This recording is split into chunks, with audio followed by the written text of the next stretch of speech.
Hi all, welcome to another kingscrusher radio show. This is Tuesdays, 10 past 9, streaming to YouTube and also the Play Chess server. Okay, let's mute over here, and I have 3 classic games to go over tonight, and these are taken from the ChessGames.com Best of the Best. What they call Best of the Best, the most noted games at ChessGames.com. Between 1900 and 1909, so 3 out of the 10, I think. I'll go for 3 or 4 out of the 10 in this first part of 3. And this is a very, very classic game.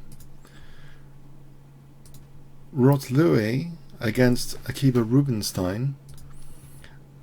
So George Louis, he was born in Warsaw, Poland. He was playing white.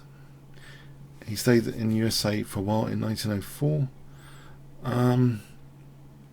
He's played quite a few, quite an experienced player.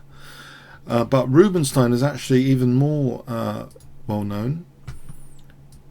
One of the greatest players in the world at the time. Okay, so let's see this game. You can get a look if you want to check out the bio of both. They're quite interesting. So I'm going to flip the board actually to have this from Black's perspective. Hi on stream. Let's have a look. So D4 from George Louis. Akiba Rubinstein plays D5, so symmetrical. And in fact, one feature of this game is actually symmetry. How symmetry can actually be very small nuances in position from an otherwise very symmetrical looking position indeed. We have knight f3, very solid second move. e6, this does hem in this bishop, very unassuming. There might be some advantages in keeping the bishop on c8 by not deploying out like to these squares. It means b7 is less fragile, and sometimes the bishop can fianchetto over here anyway. Sometimes c4 and queen b4 is annoying if the queen's out, so e6 is not so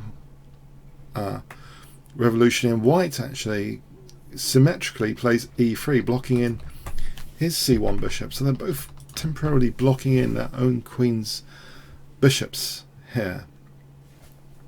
And in fact, symmetry ensues. c5, putting pressure on this central square. White puts pressure on this central square. So the only difference at the moment is white's ahead by one move. Knight c6, knight c3, and the knights all reflect each other now. So we have a model symmetrical game at the moment. D takes c5 is played. Actually, let's activate Livebook here and add a Gabitza as well. So in Livebook, a3 is the most common move, it seems, with over 1,000 games in this position. So games with a3 often have a6, funny enough, and like this, for example, where white is gaining that tempo for a quick fianchetto there. And we can get this sort of position where, this kind of continuation, for example. So a3, anyway, you can see the basic idea that usually a3 is played to try and get a tempo on making use of dc5 for b4 and then bishop b2. That's the basic idea of a3, which is the most popular move. In this game, we see d takes c5 then, and I think there are actually some notes to this game by Karl Schletter and Saveli Tartakoa, and these are available freely on ChessGames.com, so I think they're free notes to reference. I don't think they're subject to copyright, these annotation notes. And it was mentioned actually here, this move, even back then in 1907, they mentioned this is less consistent than a3, which is the most popular move today, or bishop d3. Maintaining, they describe it as maintaining the tension in the center as long as possible. So is this a mistake? D takes c5. we have actually bishop takes c5. One beautiful thing, just from a nuanced perspective, if we did play a3, now say black does play bishop e7. Actually, there was a discussion on Reddit just the other day about gaining a tempo or not gaining a tempo. Here, if the bishop moves and it's forced to move again, then okay, white's gaining an extra tempo. Something to bear in mind. But by playing d takes c5 immediately, yeah, there's two things. The central tension is resolved for sure, but also it's not playing with the bishop that much, getting it to move twice. It's just going in one go. And we have now a3, a6. That also gives black the opportunity, of course, to keep the bishop maybe on this diagonal, but that's not the point actually, it seems, because after b4, going to a7 I don't think is actually, it might be a possibility. It is actually possible, it seems, without too much punishment, to go to a7. Actually, it just goes to d6. And we have bishop b2. Black castles. Now here, there's another kind of loss of time. It seems in this particular position that maybe yeah, technically less is to take here. So for example, e takes, bishop e2, and this is still slightly advantageous for white from a technical perspective. You can see white hasn't really violated anything major. There's a nice isolated queen pawn to play with. Both sides have their own trump cards here, but we see instead of that, we see queen d2, and interestingly now we have the move queen e7 in reply, and it seems to leave a whole pawn, center pawn, hanging here. So this is a very, very interesting dynamic move actually, queen e7. It leaves d5 hanging. If we have now, it's not accepted. This pawn sack isn't accepted in this position. White just play bishop d3. If white goes for this, c takes, let's have a look. E takes, knight takes, knight takes, queen takes. This position is potentially quite dangerous. With rook d8, it's potentially quite dangerous. The threat is immediately bishop takes b4 check, winning the queen. What does white do here? Maybe white can weather the storm. It seems, well, queen b3, bishop g4, but black has a dangerous initiative here, it seems. Is it enough for a pawn? If we go with knight e5 now, technically it should be okay for white in this position. It might actually be tenable with best play. It's a small advantage actually for white. So the pawn sack, actually, the pawn sack maybe should have been taken here. This should have been played, c takes d5, to win that pawn. It seems our 1907 annotators believed it was too dangerous, that position with rook d8, but engineers say otherwise nowadays. We have, instead of taking that pawn, the move bishop d3. Now, like I mentioned with you know, when white immediately took on c5, black by converse has waited for this bishop and now takes on c4, so it's forcing that bishop to move twice.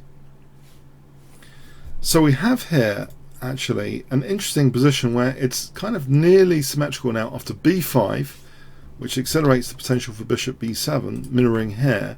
We have an almost symmetrical position.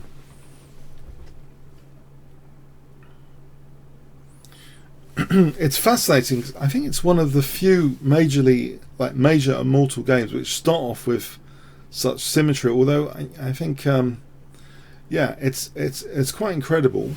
But it seems that black somehow already now black, from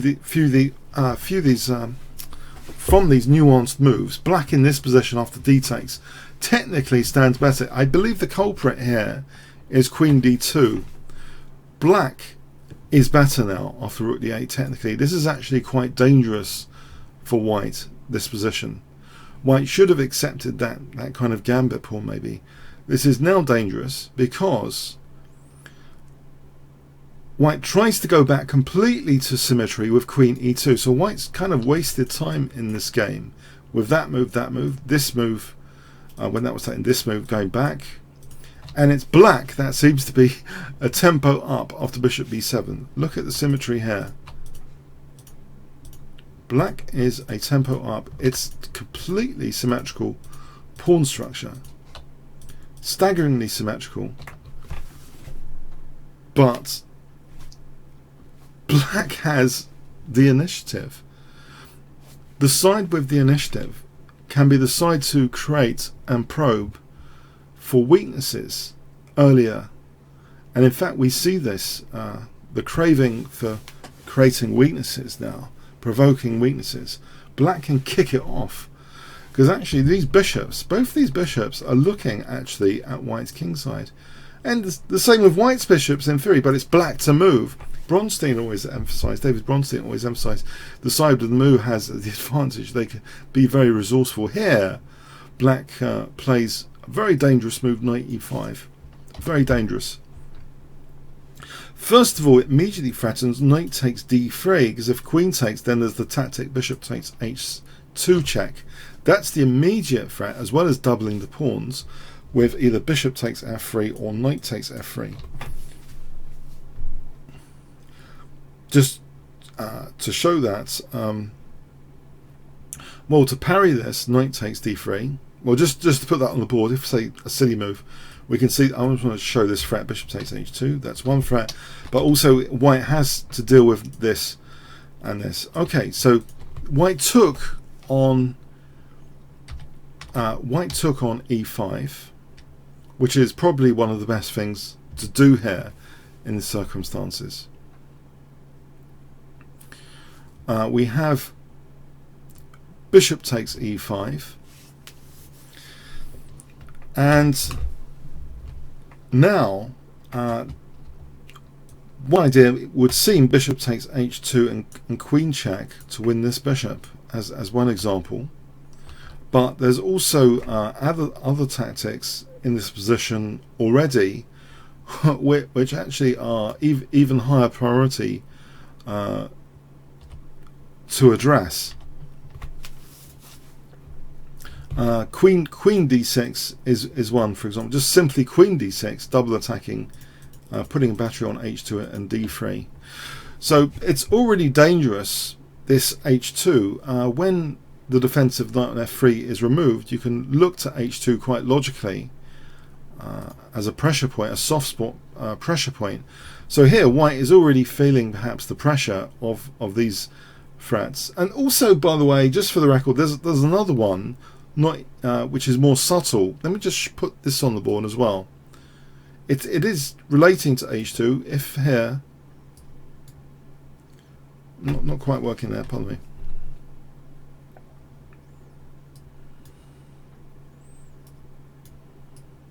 Knight g4, threatening queen h4. This is already dangerous, really dangerous. So if h3, queen h4. And if we have this position, we have a lot of piece coordination already here. And you might think, well, what's the big deal? Let me just show you something here. Say white played rook cd1. Actually, let's put a different move on. Can you see what black to play has in this position? Black to play. This is just a demonstration why black's position is mega aggressive already. We've got 4 attacking pieces here. Can you see a tactic that black has in this position? If I give you 20 seconds to check this out.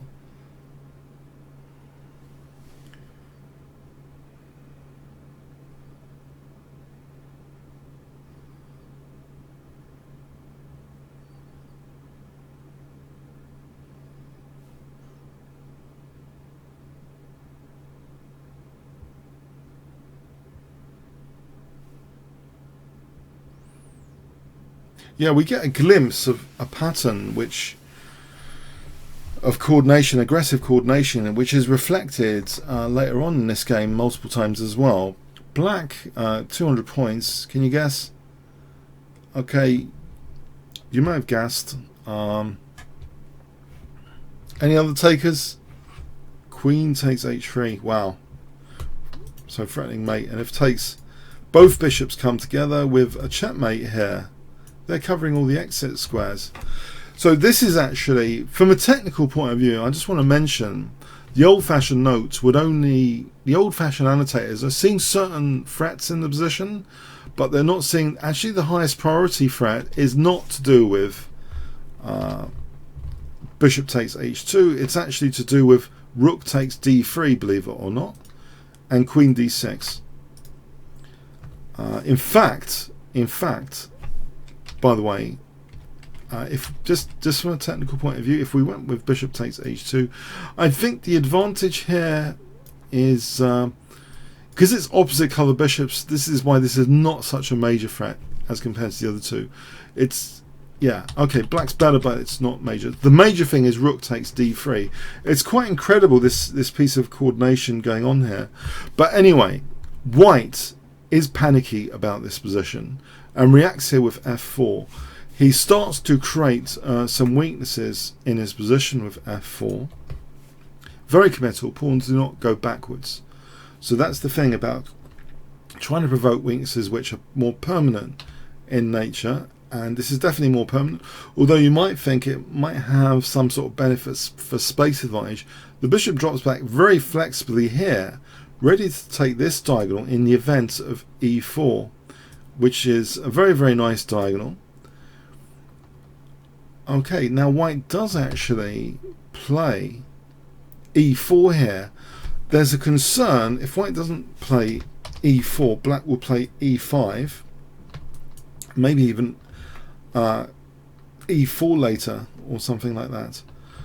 Okay, so e4 does weaken this diagonal, so another weakness potentially. And already white's position is showing signs of instability.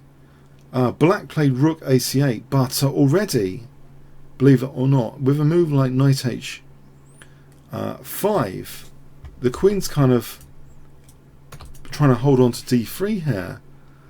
This is actually not very pleasant, this position, for white at all, with a threat of rook d2 immediately. Not very pleasant at all. Okay, so it's the position's not that stable actually. If you look at the details of it now, with these kind of weaknesses being created, we have now instead rook ac8,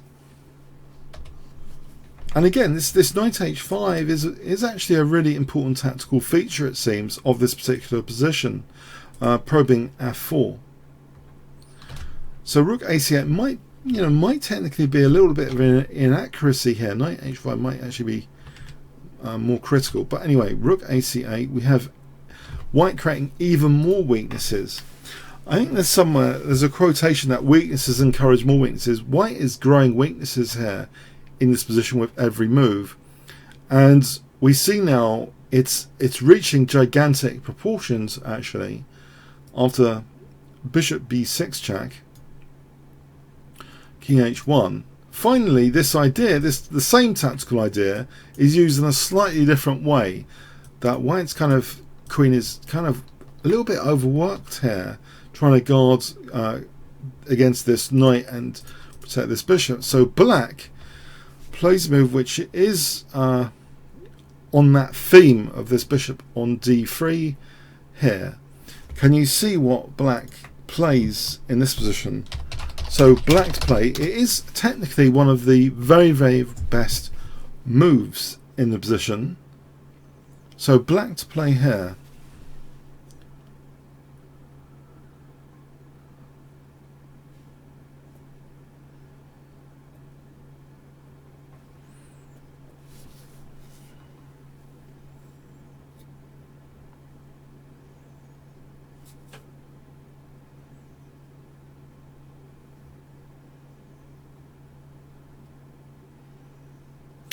I'll give you 100 points actually for an alternative as well, but 200 points for what was played. Now, not knight h5 here. One of the advantages of playing e5 is actually white's soft spot. This no longer works in this position too well, but maybe not for the reason you think. Actually, this is in black's favour. This position is in black's favour because there's a big threat of rook d2. And if, say, rook d1, this is really dangerous. We have this position, and yeah, white's under huge pressure here. Example, queen g4, takes. There's a lot of pressure on white's position anyway. With this bishop pair, it's actually a really good position. If ever the knight like moves, there's always rook c2. That's showing some of the problems. So even that works, believe it or not. It's so good, the position, that even knight h5 is a good move. But rook takes d3 works as well as the game continuation, as well, because of knight g4.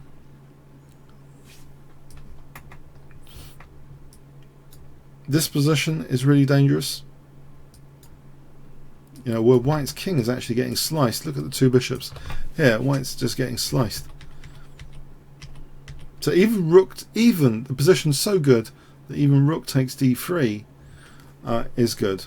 Yeah, there's a lot of good moves here for black. It just shows the position is so much in black's favour. Even this is really good as well. But black played one of the absolute best move, knight g4.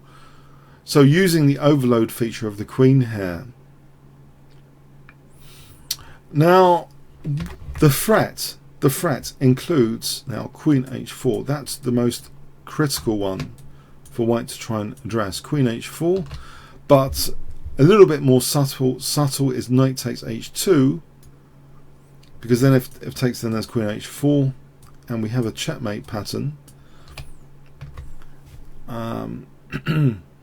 There are also some other threats to consider as well, but those are the two major ones after knight g4.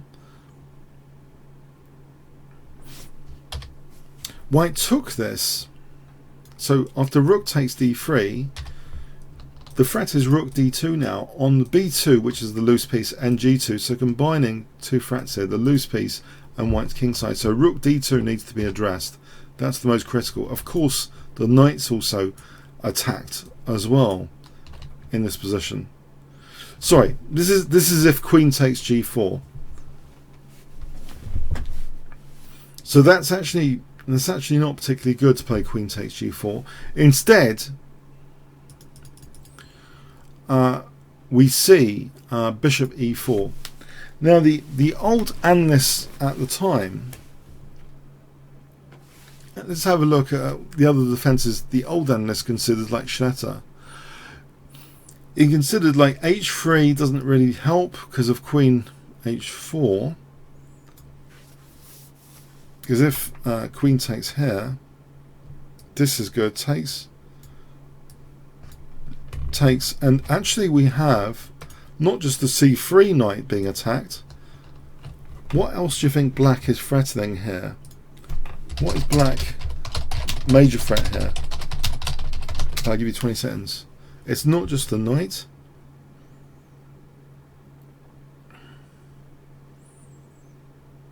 This is a bust of the h3 try as a defense.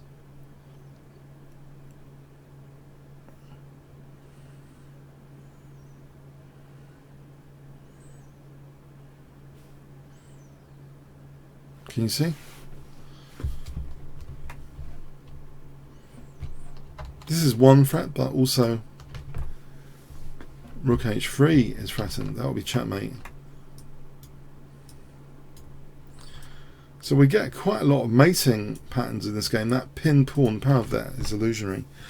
But also the old analysts mentioned here that as well as h3, if h3 fails, They did mention that bishop takes h7 is no good as well. Let's have a quick look at this. Bishop takes h7. We have this rook d2 hitting b2 and g2. And what else?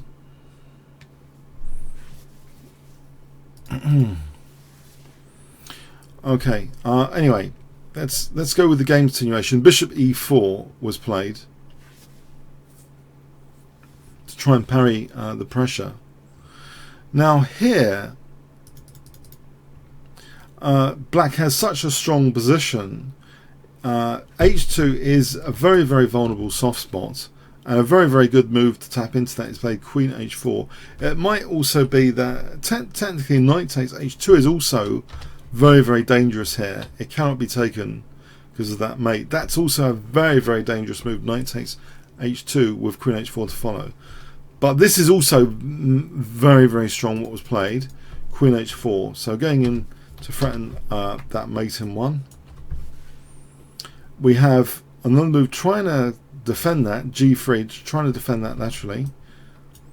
But yeah, there's some slight technical snags here.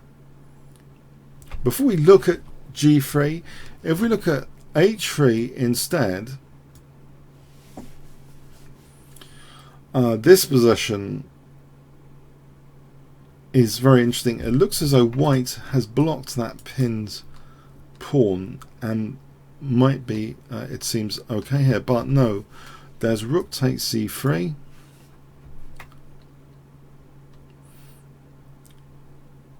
And if bishop takes e4, which means if queen takes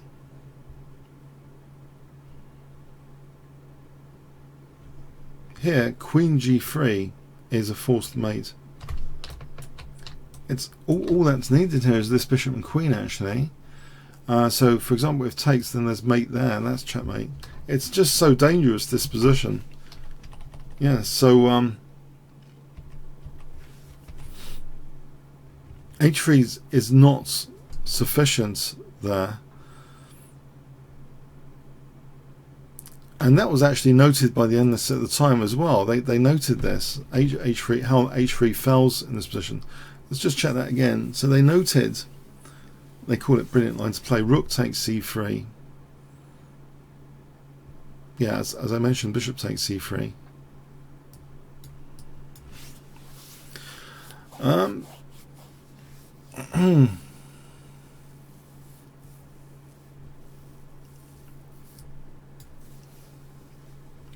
And if queen takes g4, by the way, queen takes g4 again, we have a crushing move in this position in rook d3, threatening the bishop, and also h3. The major threat is rook h3 checkmate. It's fascinating how these weaknesses have created so many tactical opportunities. So basically it seems h3 does not help white. He plays g3, yeah, so we get back to the main story. g3, this is the main line of play, but black's play here, I'm sure many of you have seen this classic game. You might not remember it entirely, but fundamentally, you know, we have 4 attacking pieces to white's king in a way. If we include these bishops, and in fact the rook's potential entries as well, everything's kind of indirectly involved in the attack on white's king here. But there's a really crushing move that is played now, start of an absolutely brilliant combination. Can you guess? You might not have seen this game before. Black's play, especially those that haven't seen this, it would be great if you could try and find the move. I'll get rid of the arrows here somehow.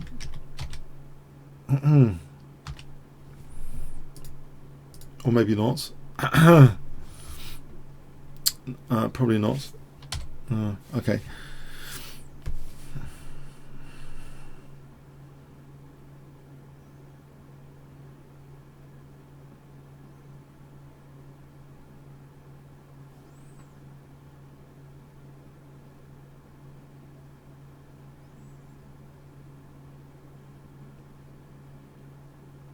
It's the most crushing, incisive move that was played in this position that's available.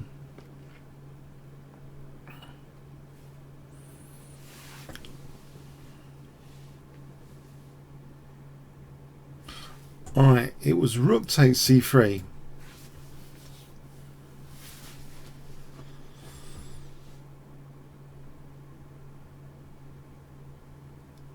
What's really being emphasized here with rook takes c3 is basically these bishops want to checkmate the king by themselves. I mean, that's the key pattern. These bishops are keen to show they can checkmate the white king here. Okay, the queen was taken here. What else? You know, if bishop takes, that's hopeless because the bishop takes e4 check. Queen takes, for example, queen takes h2, checkmate. So that's pretty hopeless just to take there. Nothing else is that good. So the queen is taken. But as I say, these bishops are really keen to checkmate the king without any assistance in this position.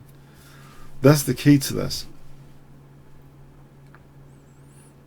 The two bishops, the power of the two bishops. So there's a key move here which helps justify that queen sack.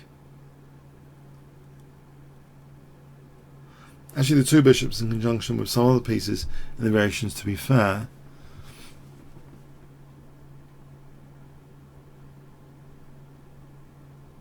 So this next move here, black to play.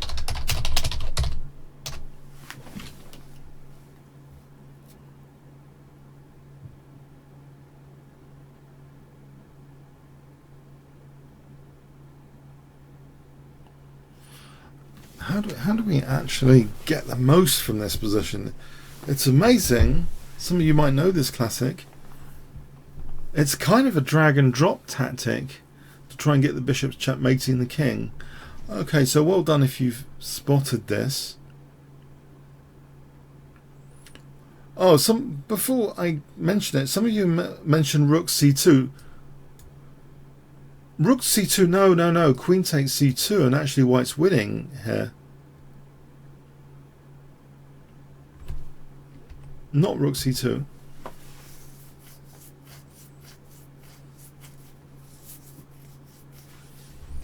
But rook d2, and it seems with rook d2, this drag and drop is an absolute killer in this position. It doesn't matter what white does, white is getting mated. The maximum mate is a mate in 7 if white plays the stubborn rook f2. White is getting mated by force. Bishop takes e4. Knight takes f2. Knight takes e4. It's just a force mate. The brutality of the black pieces.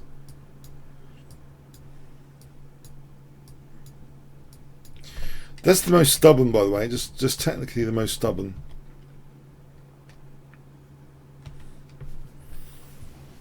If the queen takes, okay. Well, this is the continuation. The queen took. We can't do this, by the way, because the bishop takes e4. If takes, actually, this is checkmate. The bishop, although the light square bishop is lost, yeah, these two guys, and this one is the checkmate. Yeah, that one's crushing.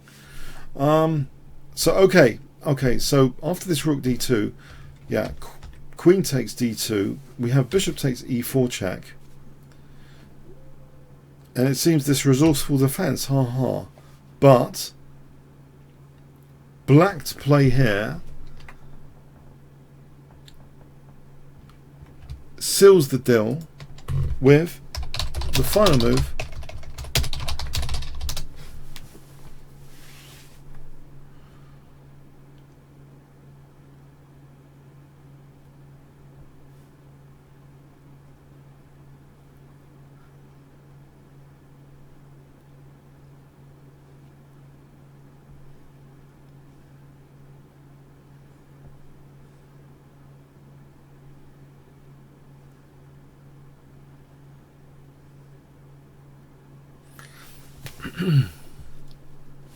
Okay, yeah, Rook h3. It's incredible use of the pin here. And basically, yeah, Rook takes h2 is threatened. With the queen pin, that would be like checkmate. There's no time, there can't be anything done about this. Rook takes h2. So white resigned. If queen takes, we play rook takes h2. The queen's pinned. You know, rook f3 just delays things. Bishop takes f3 with the same position. Yep, it's gone. It's gone. That's it. Rook h3. So that's Rubinstein's Immortal game. So we have here, at the start of the game, we have this battle for tempo, which white loses significantly from a symmetrical position. And that extra tempo was used to provoke critical weaknesses in white's camp. And it seems white's king became very unsafe and unstable. And even earlier, there was knight h5, echoing white had a lot of weaknesses and the queen was committed to d3. But in the event when f4 and e5 played, actually knight g4 became even stronger than knight h5.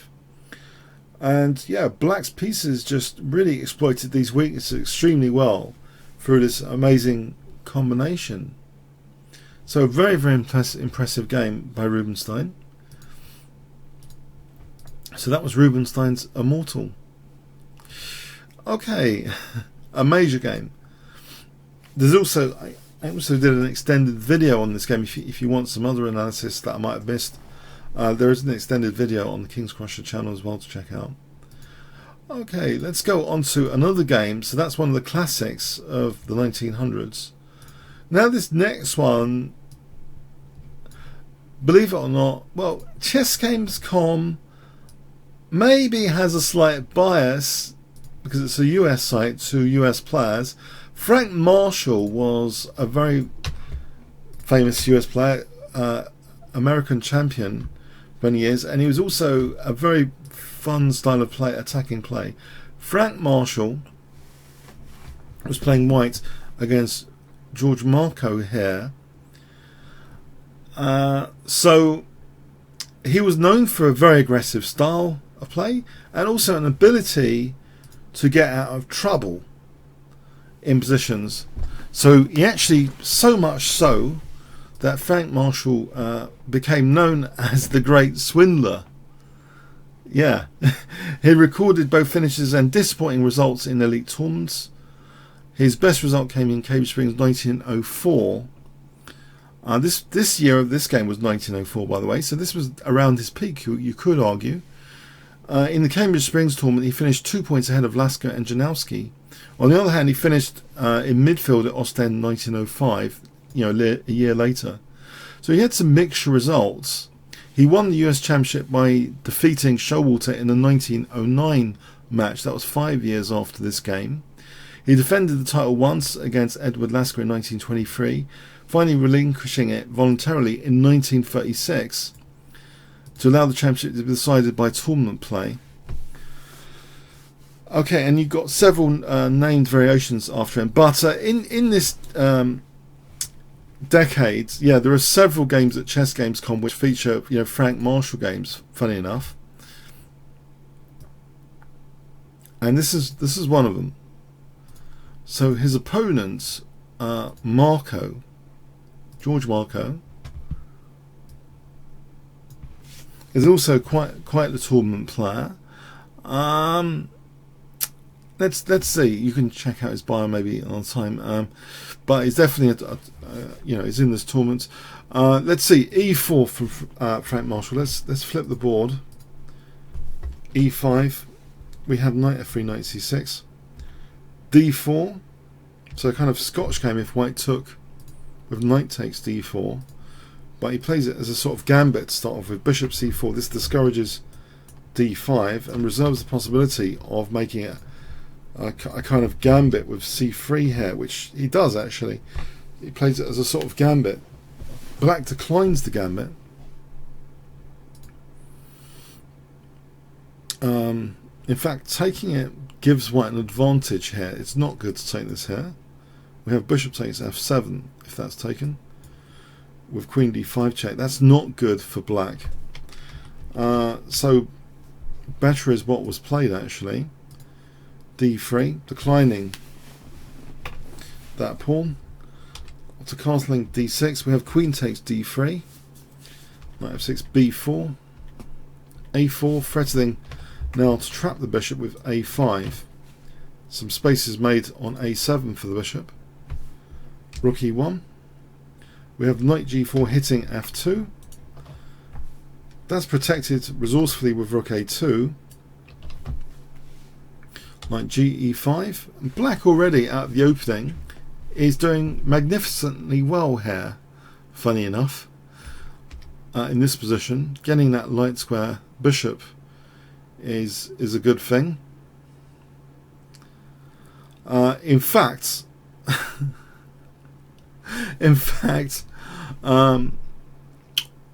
White gives up that bishop. He doesn't play, for example, this move doesn't help as a bishop g4 because we've got a pinned pawn here. It doesn't help to play this.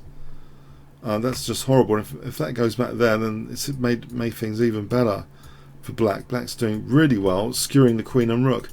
So is the great swindler going to come swindle already from this position? He already has to produce a swindle here. Yeah, he can't just protect this because knight takes c4 and bishop e6. What has he done? How has he played this opening? Okay, queen g3 is played, giving up the bishop to try and get some compensation. Knight takes, queen takes. What is the compensation here? The black king is still in the center. Okay, he's lost a piece, but with e5 it looks pretty dangerous. There's a threat immediately of bishop g5 here now as well. In this position, by the way, I don't think bishop g5 works too well. There's f6 in this position, and that's not good. So e5 is a good precursor for this to be really significant. Bishop g5 now as a threat. We have knight takes e5. Black's better, by the way, technically. King h1, which means now White's generating some possibilities here. I'm pinning the pawn. We have bishop e6. The rooks combine. Queen e7, f4.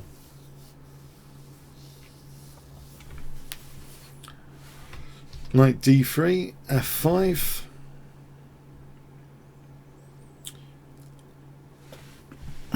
Black now could have played knight f2 check with quite a big advantage in this position. After takes. This isn't very pleasant at all for white. Even if we have this position, this is not very pleasant at all. Black's winning there. He didn't play knight f2 though. He played knight e5, which lets white somewhat back in the game here. So knight f2 would have been actually really good. If king g1, I don't think that doesn't help. Castling, say. Knight d3 check. Knight takes e1. Black's just winning. So anyway, so a bit of a let off here with knight e5 instead of knight f2. F takes, and it's only a small advantage. It's much smaller advantage to black here now. Funny enough, after bishop h6, we have queen takes, rook f5. You might not think the game's that remarkable, but the remarkableness might be is a bit delayed actually. Bishop takes e5. We're going to see a great swindle, I believe, here at work. g3, black still a little bit better. Pawn up. This knight is pathetic. Yeah, that rook's going to move to d2 if white's not careful. And there's also an entry point on d3. It's a little bit pathetic, yeah. In fact, we have rook d3. We have in this position king g2 anyway. Yeah, if knight a3, I think the rook can just go. No, maybe d3 is more accurate actually. d3 is more accurate than d2. d2 would have allowed knight c4, I believe. Okay, but the knight was just left there with king g2. we have rook d3, rook takes e5, and this position is probably white's best position in the whole game so far. It's equal on material. Okay, that's a good sign. Okay, so rook e2, bishop e3, rook c2, yeah, seems a bit passive. Check, rook f3, rook d1, rook d3, rook f3, rook d1, knight a3. We have rook c1, so black's probing and trying to win a pawn here to grind Marshall down. Rook a1, c5, bishop c1, yeah, a pawn is being won by force, but white has some activity now after knight e5 at least. Bishop b2, knight d3, rook f4, holding on to b4 at least. So that's interesting, trying to melt down white's pawn chain. Rook h4, a takes, check. Now knight f4, and again, you know, this is looking horrendous. So Marshall did originally kind of equalize, technically it seems, but now again he's in a totally lost position, it seems. From a technical point of view, this pawn is mega dangerous, fast pawn. Yeah, this whole game with rook a2, it was really quite ugly, the earlier tactic with knight c4 because of the skewer. The endgame almost reached equality and has now become totally ugly yet again. And you might be asking, this is a bit of a strange contrast from the other game, which was elegance, precision, and stuff like that. This is an aspect of Frank Marshall. As I mentioned, I put the cards on the table. The Great Swindler was his nickname. Now, how great can he swindle? Okay, b3. I mean, we might all recognise these nightmare games that you don't want to like ever remember and forget about as quickly as possible. So it seems, yeah, black's just totally winning, right? We have knight takes e6 check, king c6. So black is basically threatening, yes, funny enough, black is basically threatening b2 and queening the pawn. We start to get a little bit of fun though, bit of threats with c6 now. This is quite dangerous, c6, threatening some stuff. We have bishop e5 in response to this, which is a mistake. If b takes, let's have a look at b takes. This is also great for black after rook takes. There's no big problem here after b2. This position is very, very good for black. What is white actually doing here? It's end of game. The knight's not helping the pawn. So even b takes was just winning, right? Or king b8. But we have here bishop e5, which seems like a logical move in some respects to defend c7. Now, strange, weird and wonderful stuff starts to happen from this particular position. The magic starts. Okay, c takes b7 check is the first move. Now, if king takes, that goes into horrendous knight fork, and white is winning. The pawn's not going anywhere. So black, maybe a bit disturbed by that, well, but still optimistic with his pawn, plays king b8. Now, this isn't with check, so is there any point in playing it? It is actually played, nevertheless.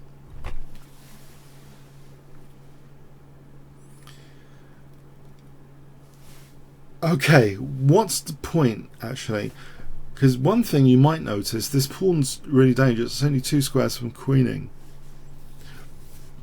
Black played actually rook a2 check. Can he not just move the pawn?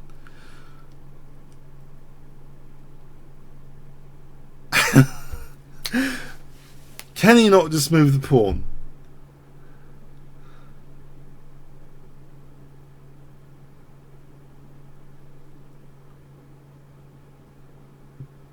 it seems there is actually, I don't know how many of you are familiar with this. It seems there's one move and one move only for white, which is winning for white in this position.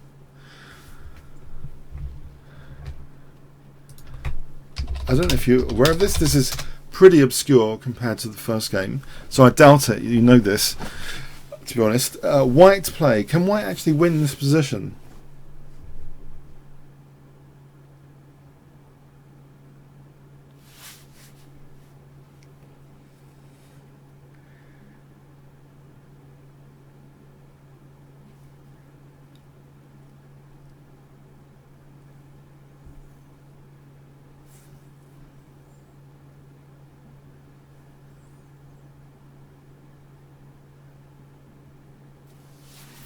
This is quite interesting.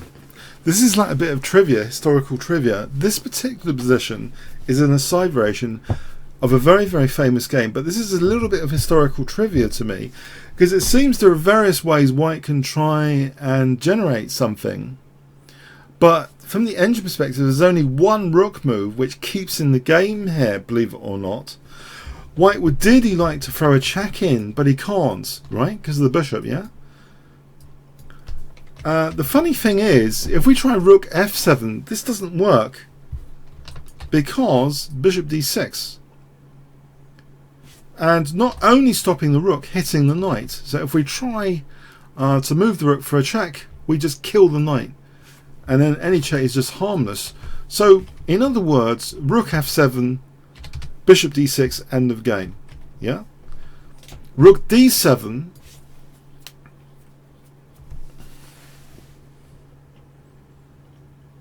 You might think rook d7 is sufficient. Wrong.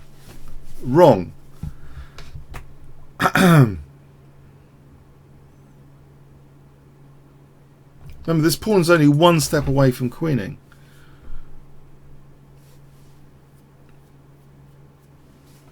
There's rook d4 here, stopping rook d8. And if we try and get to check again, rook d8, pawn's queening. The knight's not helping that pawn. That's it. That's end of game. There's only one move and one move only in this variation, by the way, if b2 had been played, which is rook e7. So we're threatening rook e8 without the interruption of rook d6 or bishop d6 have we seen. And in fact, let's have a look. So b1, check, check, check, and we take the queen. So yeah, black probably rejected that. Maybe his calculations were pretty good. He rejected the immediate b2. So he plays rook a2 check rather wisely, and white though plays now king h3, and we still have that mega dangerous b2 pawn.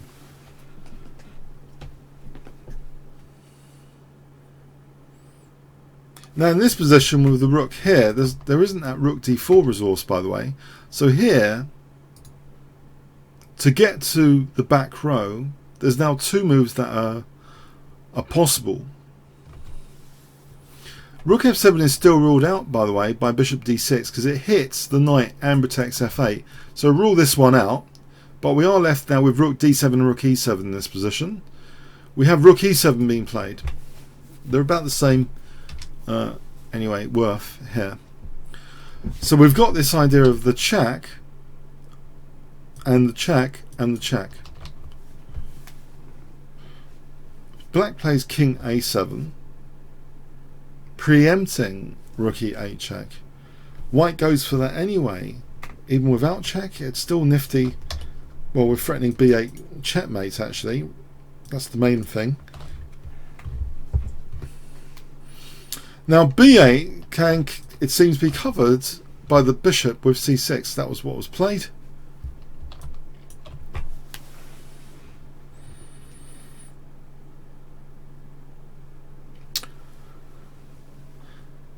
Now we have rook a8 check being played, king b6, And in this position,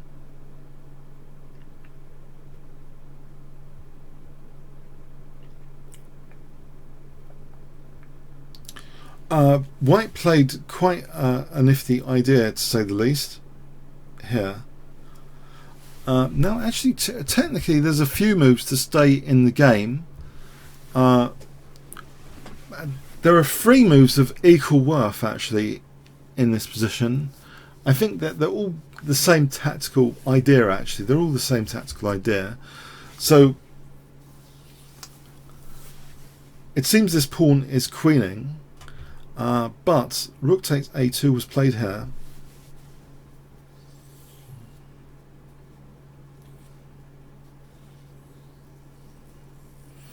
And this is a thing of beauty to against the queening. So b1 queen.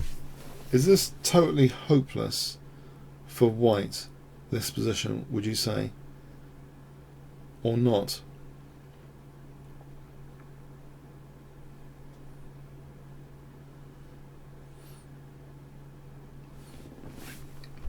This is very, very resourceful defense against this pawn, which is now queened. And it seems white pawn can't queen because of the bishop. But there's a way of white holding on here in this position. So white's play, believe it or not, can hold on. What does white play?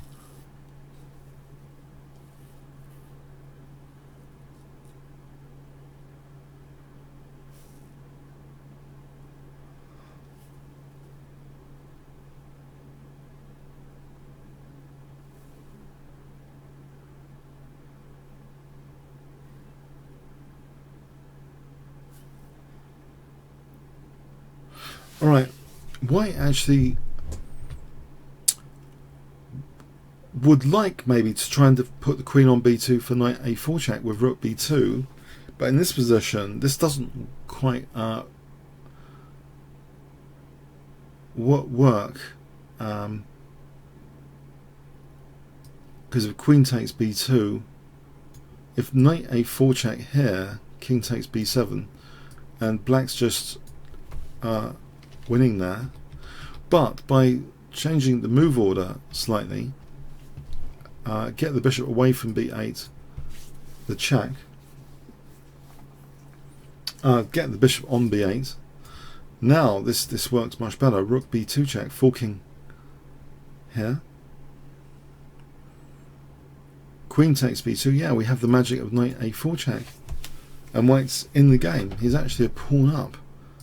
After all that, knight takes b2, he's a pawn up. It should be technically equal here. So let's see, c5, the king comes over, c4, king f3, c3, knight d3, king c4, knight e1, and even here, apparently with best play, it should be equal. King d4, we have h4, bishop d6, g4, bishop e7. This might be a slight slip up here, but it's getting tricky for black to try and hold the balance. It's getting a bit tricky. But bishop e7 was played. g5, king e5,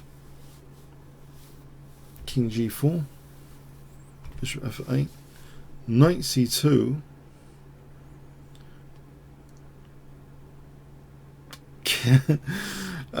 Yeah, knight c2, king e4 is the blunder, is the final, is a major blunder here at move 65. The king coming in over here. Yeah, this is the blunder. Black should play in this position. It seems king e6 holds the balance. This should hold balance. The knight's kind of tied down to the pawn. If we try and move the pawns, I think we get a position where it's kind of blockadable. It's blockadable, dynamically blockadable. The pawns are not going to progress. The knight can't help. If the king comes back, then the pawns are going to just drop off. I believe. If the king tries to do this, yeah, I think we're going to get these pawns. If g7, there's a check there to get that one. Yeah. So it seems there's a critical mistake at move 65 here with king e4. And now after h5, king d3.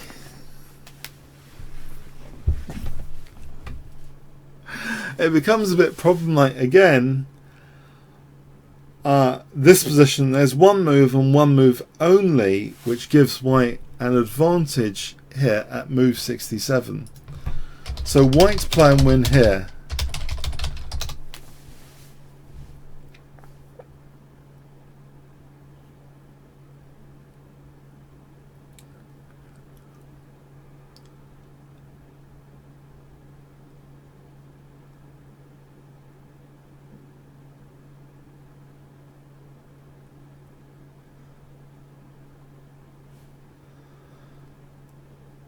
Anyone?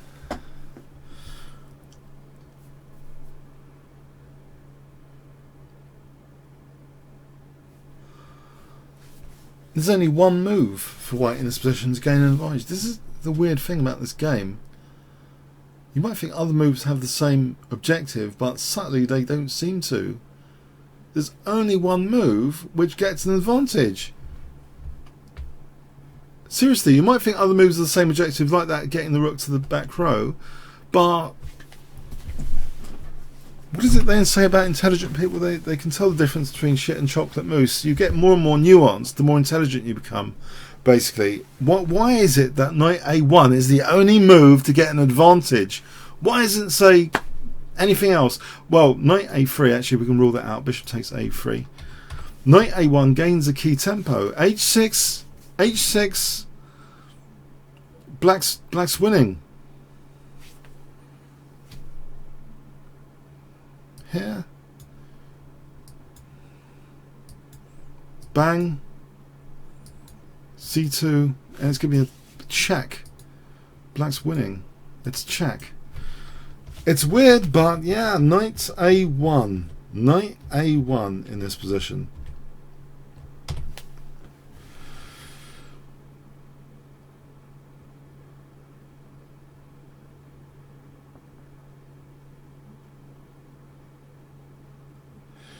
If king d2,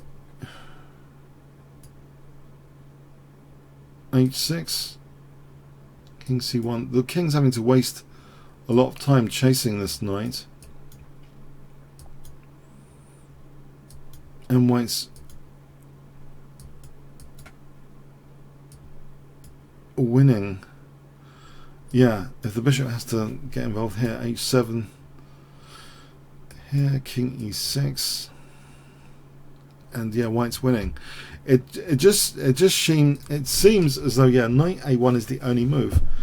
Just to recap on that, why knight a1 is the only move. So just to recap, h6 we just take there, and it seems, yeah, black is getting this position with the check. It's really quite unfortunate. Okay, so tragically true. Yeah, knight a1. we have king e4.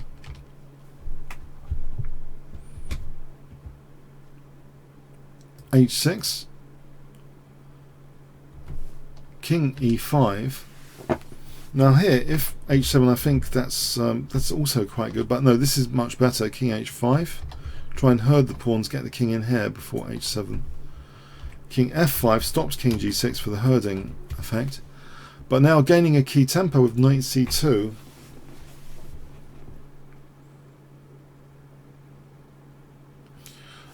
So clearly, well, not clearly. Okay, knight c2. Black plays bishop d6, so it seems like ready for this pawn. So if h7, well, this is still winning for white as well. h7 is winning, g6 is winning. In fact, there's three moves that actually win. Knight d4 was played, which is winning as well. Knight e2, threatening the pawn. And now g6. Yeah, this knight's a right pain. It's going to sacrifice itself for black's pawn. In the meantime, these pawns are now menacing proportions. Bishop a3, g7. King d3. White's queening first. And off to queen a2, pinning the pawn. Black resigned here at move 76. Because basically it's also hitting the bishop as well as pinning that pawn. So for example, if king d1, we just take here and we're prepared to sacrifice the queen, and then we end up with our winning h-pawn. So yeah, that was a great Swindle example. The first part of that game seems, yeah, it seems as though the first part of the game was a bit of a disaster, to say the least, and even that miserable endgame that we reached was, funny enough, it was almost technically equal here. It seems if white played rook h5, he could hold the balance here. Apparently rook h5 might be the best move, but here he started to go really downhill again after bishop e3. This knight's just a miserable creature. So it just showed actually what it might kind of show is extreme resilience and resourcefulness. In even if you've had a miserable position for a great deal of time during a chess game, you can start thinking of Frank Marshall being incredibly resourceful after. So he got a miserable position. It seems a totally winning, hopeless position with this passed b pawn. But the resources here introduced with c6, black should have snapped this off or played king b8. But now the resources are really incredible, especially in the contrast to what went on before the game, before getting that position. So the resources to stop, to basically allow actually that pawn to queen, are pretty incredible. With this b8 combination, that's a beautiful combination, b8. So getting equality, and actually in this endgame, for taking from equality, getting an advantage later with this move knight a1. So that's another incredible feature of this game. It seems the only move knight a1, yeah. Because if here, by the way, it's prone to being attacked, king d2. Maybe I should have mentioned that before. Yeah, that would just be nothing. So, but on a1, it was actually safe away from that king. Yep. Okay, what a game! What a game! Okay, you probably won't rate that. I mean, I think from a psychological point of view, the game is stronger than the first game. I mean, the first game was just a crushing whitewash. This game had a battle to it. It had a preceding depressing part to the game, but then it had an incredibly resourceful kind of swindle to it. So the psychological struggle is intense in this game, I would argue, and the resourcefulness there, you know, necessary, the nerve to come back and push for a win after as well. Yeah, incredible stuff in a way, the resourcefulness anyway. Okay, so that was the second game I wanted to show you. Now the third game is another Rubinstein game. So basically, within the span of these 10 years, ChessGames.com decided that quite a lot of the games would be Rubinstein and Marshall, funny enough. There is a mention of Capablanca and Lasker as well. But this is another Rubinstein game now against Lasker.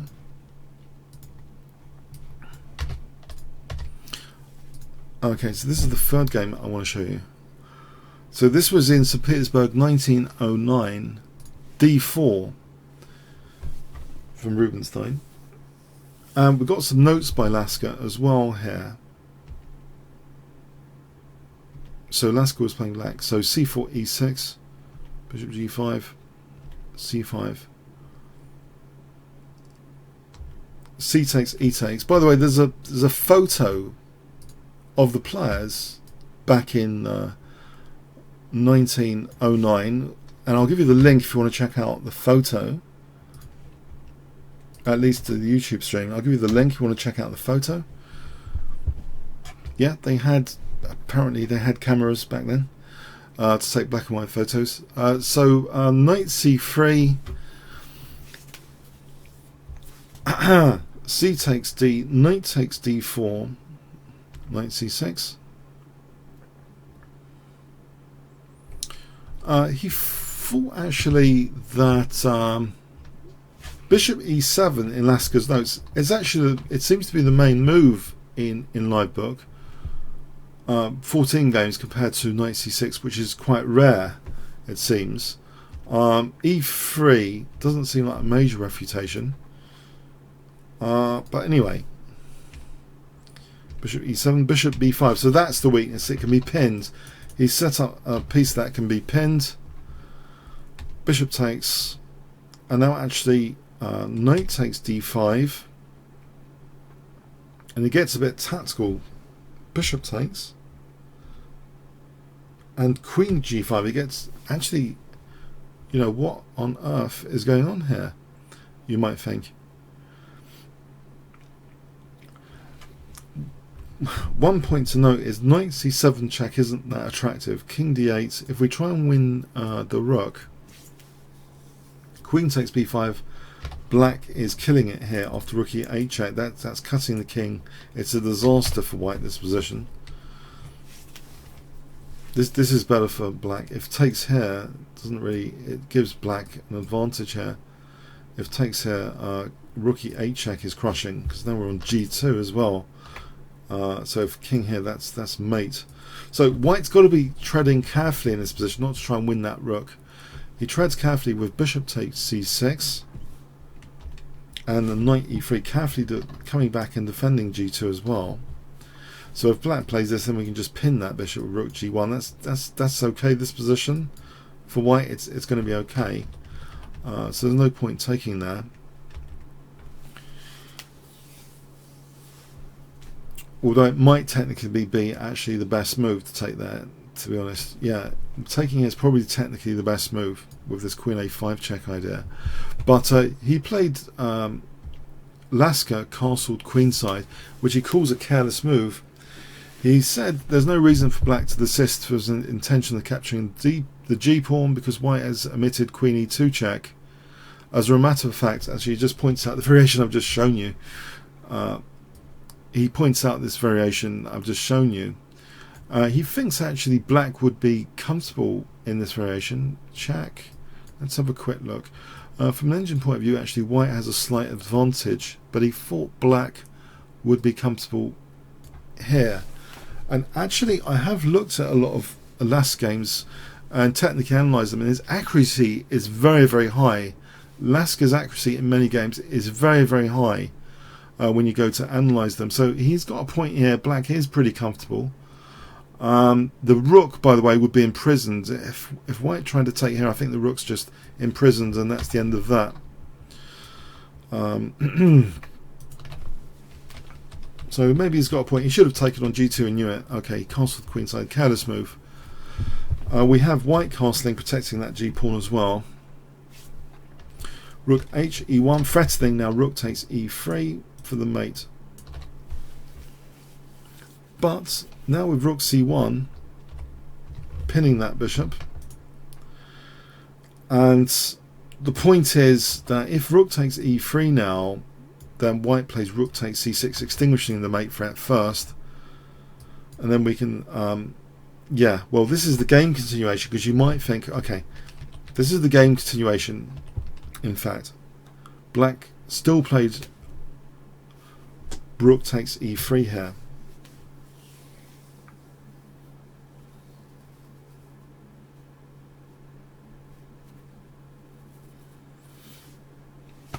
White hasn't got that many choices, so yeah, I'll play that. After B takes, what do you think white plays in this position? It's a great move, white to play. 500 points, white to play in this position.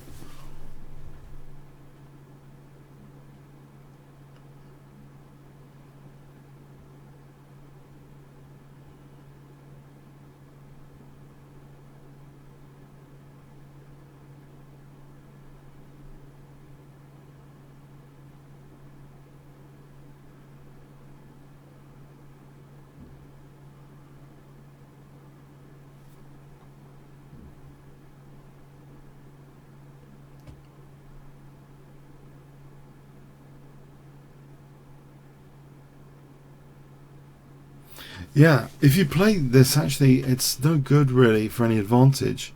This position is no good for any advantage. For example, here, it's equal. But what he played was actually so much stronger. Queen c1, setting up a pin here. You might think, doesn't Queen d2 do the same thing? No. Like, this is the difference in subtleties and nuances. What resource does black have here which wins? Black to play. Doesn't this do the same thing? Black to play. Just what would black have in this position?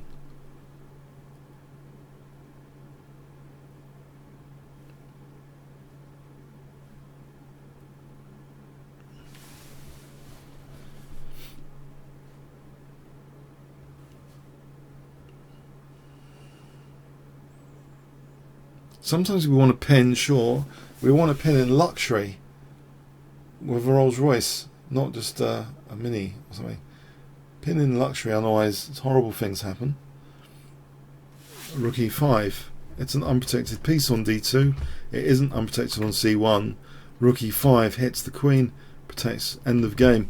So queen c1 is the way to pin the rook. We have rook takes d4, and now f takes e3 also opens up the rook on f7 and is threatening this. This is now threat. E takes d4, and also queen takes c6. So there's at least two major threats. Queen takes, e takes. Okay, so black plays rook d7. We have queen takes c6 check. Now Rubinstein is also known for something. You know, like Marshall's known for the Great Swindle. Rubinstein is known for his rook and pawn endings, and I believe many think he was stronger at rook and pawn endings, or endings in general, than Capablanca. Probably some of you will be outraged by that comment, but I believe, you know, many people believe Rubinstein's endgames were like totally, you know, they had very, very high accuracy, very, very high accuracy. Now he plays a move here which is actually very, very high accuracy, it seems. In this position, it's a very high accuracy move here. Okay, white to play here. I wonder if you can guess the move here.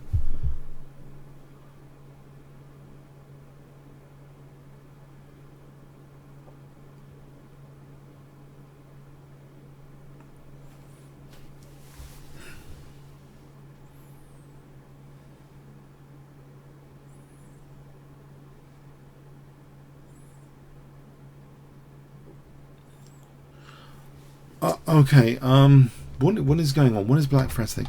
Well, I mean, black is threatening to take here, yeah? You might think, if we throw in a check, I don't think that helps actually that much. Well, having said that, this is still okay as well for white. But this is actually more accurate, rook f4, because it means that, as Lasker says, the check is going to be combined with a rook check on e4 or c4. That's Lasker's notes to it. So basically, because of this, black is forced to swap queens here or face a lost endgame. So black played f5.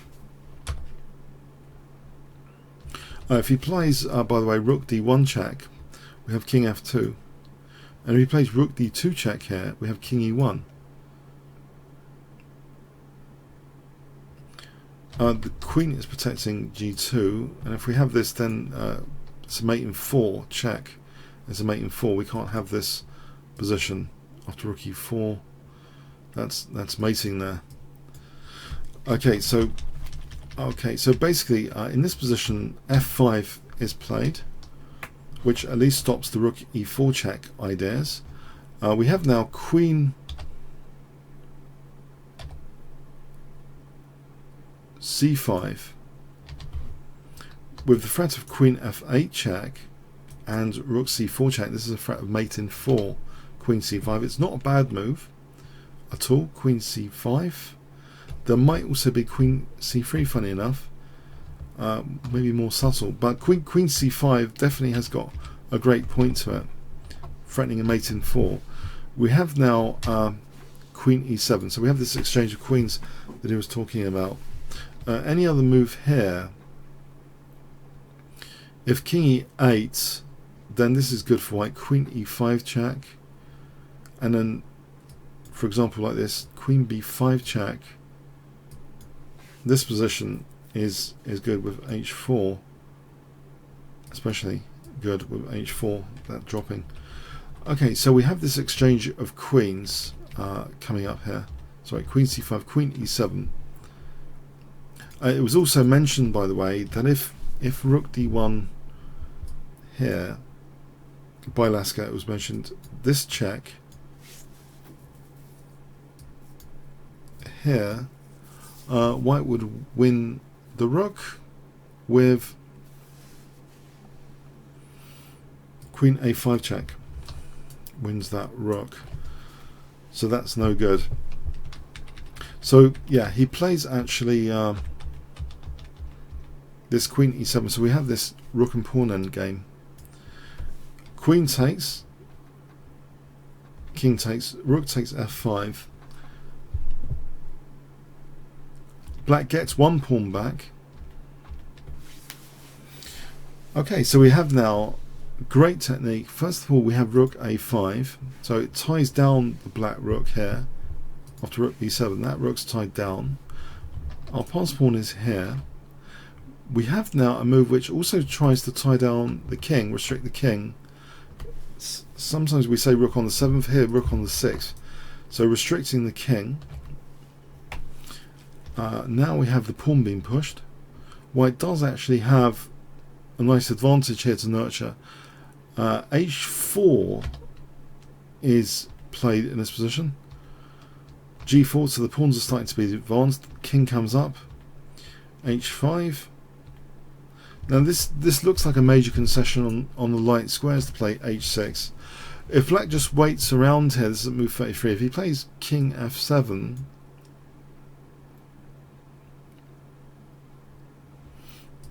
let's have a look.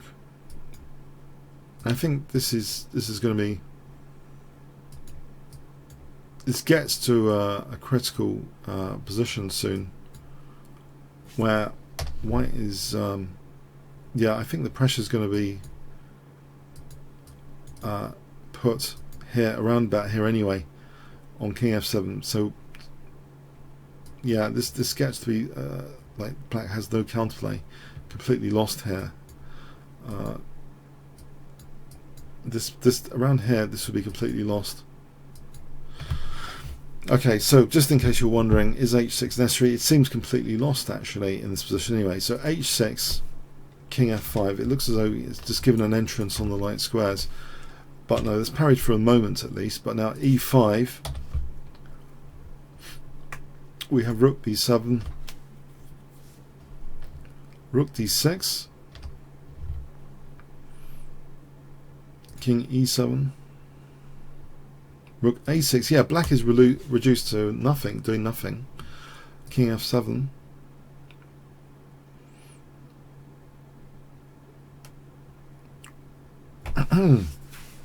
Seems as though we're just repeating for a moment. Rook d6, king f8,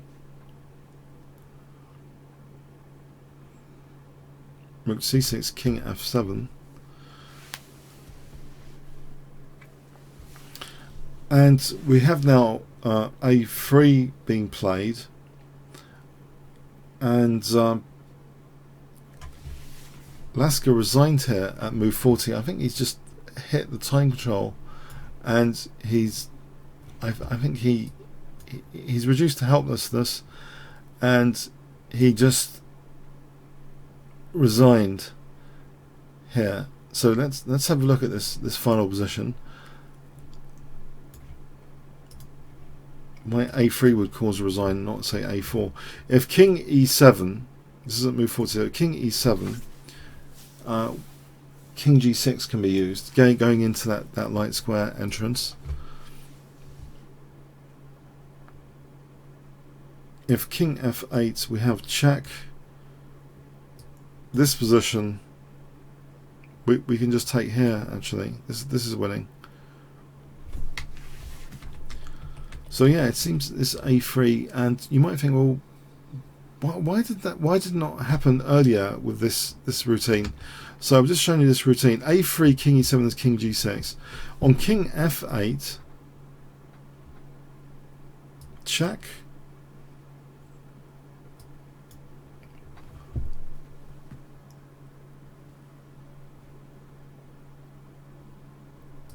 Check. This position, a4 might be the strongest to stop the check, actually. And what does black do here?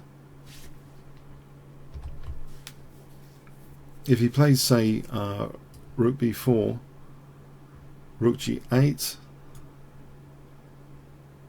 if takes, check. This is looking really bad because this pawn's dropping off. We have two connected pass pawns. That looks end of game. But just as a recap, didn't we have a position earlier before he slowly did this a3? When we got this position after h6, we had this king f5, we had e5, finding dandy e5. We had this going back to a6. Hang on a sec. I think it was around here. This might have been an unnecessary repeat. Rook d6, rook c6 actually. I think it's okay to play, yeah, even a4 here. I think black's in big trouble here actually. a4, black's in big trouble, just leaving the rook on a6. Yeah, if king g8, e6, just as long as we stop the rook b5 check. I mean, this is pretty convincing as well, this position. Oh well, he just tied him down. I think it was approaching the practicality. I think was approaching move 40 where they get extra time. I believe it was just getting to the time control very, very safely and cautiously to make it crystal clear. Lasker, it was crystal clear. I think it would have been crystal clear, and the time to do it. So at move 40. So there was a resign after a3. Unless anyone knows any more story behind why. Okay, I think it's to do with the time control of move 40 actually. Okay, so yeah, that was quite an interesting and subtle game by Rubinstein. If you did like any of the commentary here, please do use the like button now. That helps everything. If you use the like now, I hope you've enjoyed this coverage, brief coverage of these three games. The first one in particular is, I have got a dedicated video of the first game we checked out. The Rubinstein Immortal is definitely on the channel at least twice. Yeah, and if you're interested in Frank Marshall, I do have some Frank Marshall videos on the kingscrusher channel as well of his amazing combinations and stuff, and some of his more interesting games. Okay, so I hope you enjoyed that. I'm going to stop here now, and see you next week for the next installment. Maybe we'll look at another 3 or 4 games next week. Okay, okay, thanks very much. Have a good week. Okay, comments, questions, likes, appreciated. Thanks so much.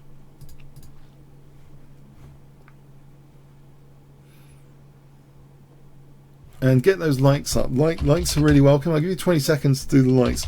Likes so welcome. I'm going to be a like whore. Well, likes so welcome. Get your likes up. I'll give you 20 seconds to get the likes up. That's the final thing. Thanks.